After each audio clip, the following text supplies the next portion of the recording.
Yung mga nabili ako mga isda kahapon at ito, sinalubong naman ako ng makulit na pusa. Araw-araw yan. Ay, ito pa isa. At ito pa, oh, may manliligaw pa, oh. Buti pa ito, behave. Nice. Oh, yun, dala ko na yung mga paninda. Acclimate muna natin para maka-adjust yung water temperature. The water temperature! Ito na. Ina-open ko na isa-isa.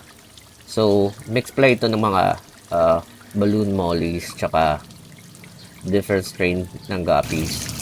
So, para sa aesthetics lang. So, we don't have any plans feeding it naman. So, it's best na we find or naglalagay tayo ng mga reed or snails na medyo colorful at maganda tingnan pag nasa top view.